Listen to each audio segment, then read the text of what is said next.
As rotovaps purr and indisols stir, I came across a man who's a unique entrepreneur. The man in a mask, banging his head to a beat, has traveled to China to accomplish a feat. As fumaroles bubble and mud baths steam, I gaze upon a music video from behind the scenes.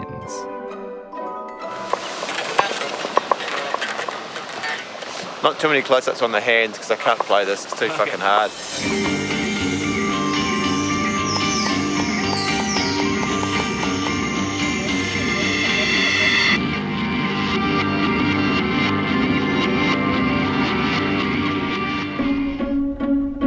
Health officials are investigating synthetic designer drugs that are flooding into the United States. Law enforcement, though, is having a tough time just keeping ahead of the chemistry involved. But New Zealand has taken a radically different approach. New Zealand became the first country in the world to establish a regulated licensed market for new psychoactive drugs. The men behind these crafty alternatives have become a new breed of drug lord. His detractors might call him a drug baron, and Matt Bowden has made a small fortune selling drugs. But what he's done is closer to starting his own version of a pharmaceutical company in New Zealand.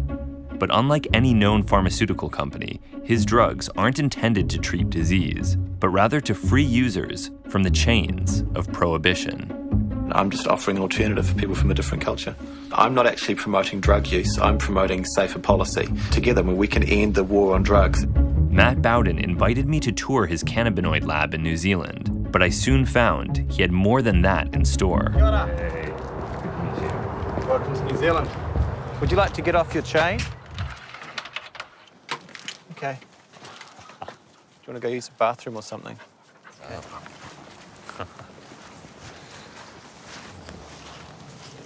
We've been here for about a year and a half now. What we are doing is deliberately going out of our way to screen a lot of different molecules and find the ones which are demonstrably safer alternatives to drugs which are currently hurting people. Ideally, I'd like to make a living out of something else, my music or my clothing, and set this up so the pharmaceutical company sits in a charity, the money in the local community goes back to providing treatment and addiction interruption solutions for people that need it, and as well as food banks, and research into further safer alternatives, particularly from nature. Bowden started his career as a guitar teacher, but saw the way drugs sold on the black market had ravaged his friends and family, and found his calling in the reformation of New Zealand's drug policy. His idea was simple: elevate the drugs that are used non-medically for inducing euphoria and relaxation to the same standard as pharmaceutical therapies. But what really cemented my involvement was having my third cousin die, took too much MDMA, and then another friend commit suicide with a samurai sword on methamphetamine. And those are the two events in my life that have been like pillars, that realization that when someone's gone, there's nothing you can do to bring them back. I thought I've just got to go back to playing rock music, making some albums and performing. And if I'm more true to myself, then my message will resonate better with people. Steampunk organ. These are all props from your shows? Yeah, and from the movie. You've really got to watch the movie, Starboy Eternity. It's on iTunes. Okay. This is our clothing label. We first started out, I guess, just buying crazy clothes because I feel like you need to kind of express who you are on the inside, on the outside. This is a psychedelic steampunk Roman-inspired piece, and if someone shoots you with an arrow, there's a good chance that this will protect you against that type of damage. Can we see some more of the costumes? Yeah. See if this fits you. Check this out. This is cool. So this one is what's the guy's name? This is a whole new look for Hamilton, I think. It's great for on the stage. You know, you can just be glitzy glammy. You can just be like a star that fell from the sky. That's what I'm talking about. Yeah, check that out. Okay. Yeah, it's real smooth, see?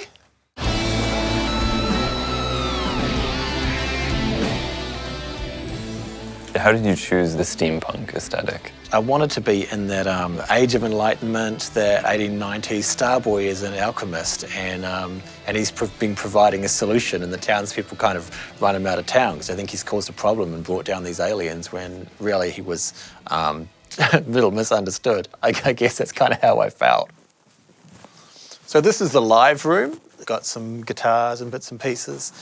It used to be a big old drug factory. New Zealand's Psychoactive Substances Act was one of the most progressive pieces of drug legislation in history. But the market's growth outpaced regulators, and a drug approval process was implemented that cast Bowden's company and its products into a legal grey area. We're wanting to send a very strong message that we don't think there's any place for these drugs, and we believe they should be taken off the marketplace. The new law creating the prohibition on these drugs will be in place by the end of the week. Because synthetic cannabinoids were under temporary ban, we went to downtown Auckland to see how the head shops were tolerating the loss of their most popular products. A lot of retailers here are quite nervous about, they're prepared to bend, but they don't want to break the law right now because they're conscious that they still have to pass the good behaviour test when they do apply for a full licence under a regulated market. A lot of the retailers did extremely well during that interim period where we had a regulated market, and they are hopeful that those days will come back again. And it seems that as soon as you eliminate something where there's already a trade in it, where there's already an economy surrounding the sale and purchase of an item, prohibition will not work anymore. So I think that's why I hear these reports of the blend still being sold. But maybe New Zealand is small enough that it's easier to keep those things in check. Yeah, I think you're right. Yeah, it's a great test market, isn't it? Yeah. I mean, no doubt you'll probably have the opportunity to try some of these products and just test for yourself. You hold this button down here, and you just draw, obviously, from here. It's electronic, so it vaporizes this liquid. Yes. Yeah. Oh, wow. And it's in there? Yeah, it's in there, yeah. Okay. So it's a cannabis-type buzz. Okay. It's very safe. This has had toxicology done. It's just a very, very pleasant high. It's non-invasive, it's discreet, and it's very, very safe. Yeah, wow. I'm already very stoned. Yeah, this one, oh yeah. Yeah. It's interesting, eh? Amazing. Yeah.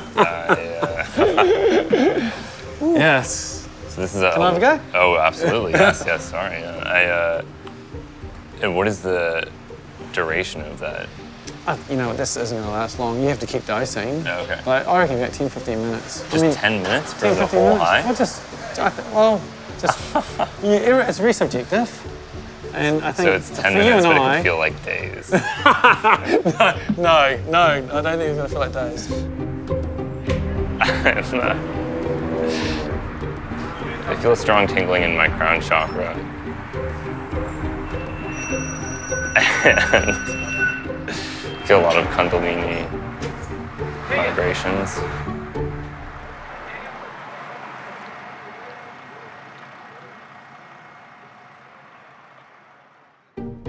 With N-cumyl-1,5-fluoropentyl indazole 3-carboxamide coursing through my veins, I reflected on how odd it was for a representative of the legal high industry to offer me such a cannabinoid on camera. Was the drug legal or illegal? I couldn't be sure, so I went to visit New Zealand's Health Minister Peter Dunn to find out.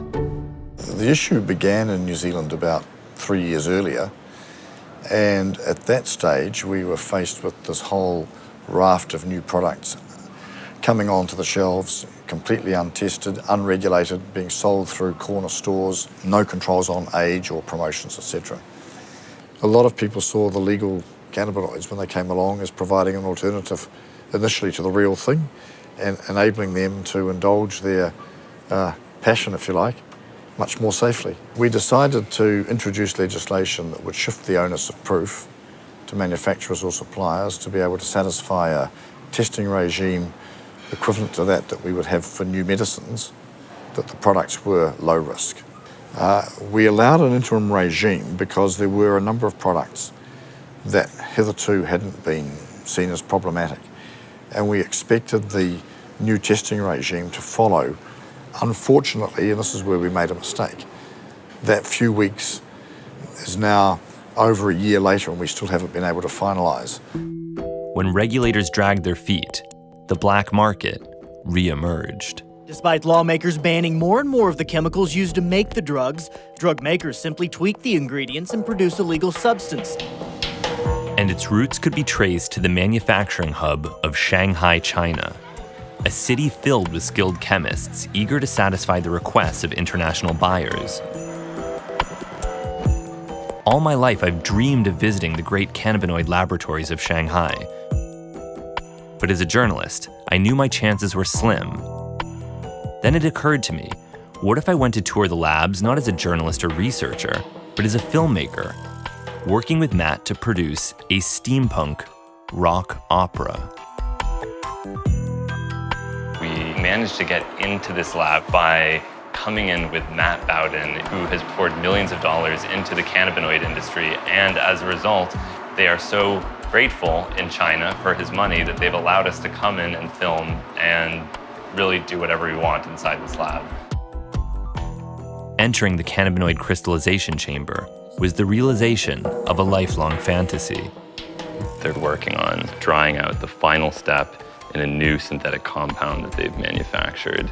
This seems to be a synthetic cannabinoid. Even if this lab were to be stopped, it's done in hundreds of thousands of other labs in China, and another one will always pick up the slack. There's just too much money in it. To Matt Bowden, the sound of Crystal Hammer's pulverizing cylinders of dimethylacetylsuccinate is simply the percussive accompaniment to his cannabinoid opera. The voice that you hear in the background is not the sound of synthetic cannabinoid chemists, but rather Matt Bowden warming up his voice before stepping in front of the camera for his steampunk cameo in this rock opera. You ready? I'm ready, yeah. Let's try to do a little bit of vocal warm-up so I don't break my voice if I start shouting in there. How do you know these people that own this laboratory?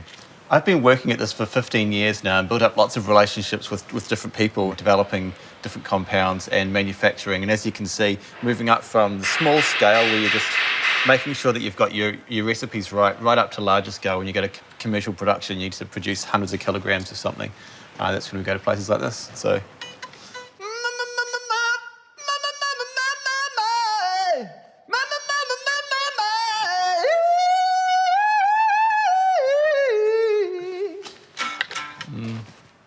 It's pretty impressive. All right, go for it. Okay, rolling. Keep going. Keep going. Keep going. Keep going. Slow down. Stop. All right, we're gonna try that again.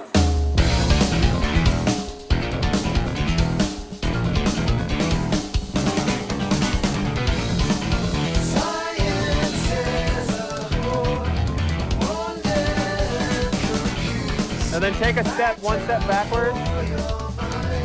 2 steps if you can. The message of the song is that when you do make a stand for the things that you believe in, the system will try to crush you. Especially there's no time to apologize when you're in their sights and the sky is falling, which is kind of what happened to me right after I wrote the song. So I've got a lot of energy to communicate these basic issues of freedom.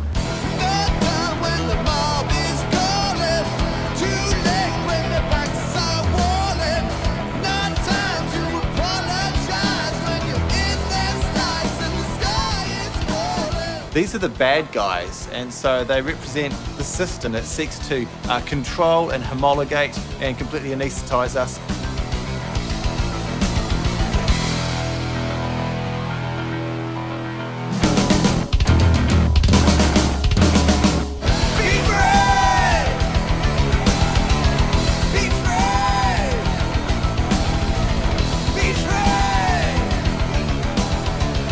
Love is your freedom. Sweet. That was cool. Yeah, that's pretty sweet.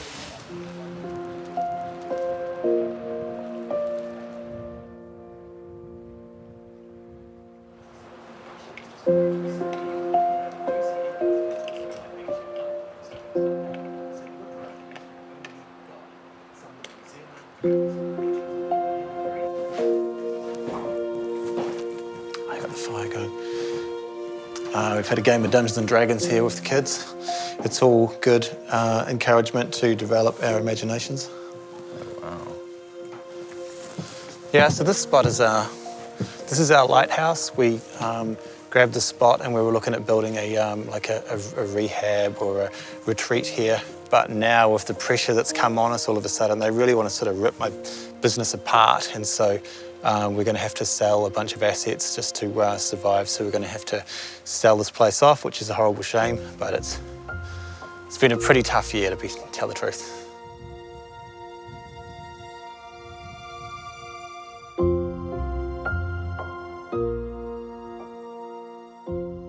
Do you think that in 3 years that all this will be reversed, that you'll be able to buy back the lighthouse? Yeah, I think we are still carrying on with our research because it's important that we have safer alternatives so that future generations are not using dangerous drugs like methamphetamine, alcohol, heroin. Instead, they've got safer alternatives which are non-addictive, they don't cause brain damage, they don't cause organ damage, and they don't kill you if you have too much. So I'm carrying on, and we're still doing our research, and we're still doing our safety testing in labs around the world. And eventually, I believe we'll have some safer alternatives that we can test in New Zealand and then use all around the planet. Even if New Zealand can't hear the whistle of Bowden's steampunk locomotive, Matt chooses to be free. Be free. Be free.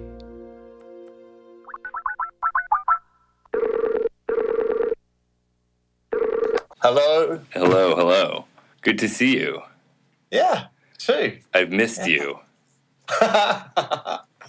What have you been up to? I'm living in exile now. I had to leave my country or they wanted to put me in jail. Right after I started talking about if we could develop an alternative to alcohol. It took about 2 weeks and my life was basically over. It was amazing. So hanging out in land. What happened? The alcohol industry went to the Prime Minister, basically, and he put pressure on them. And they sort of publicly asset stripped me. And when I went to try to offer them some money to settle, normally they say yes.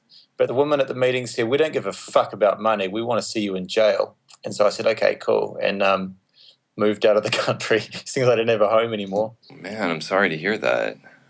Hey, it's rock and roll, man.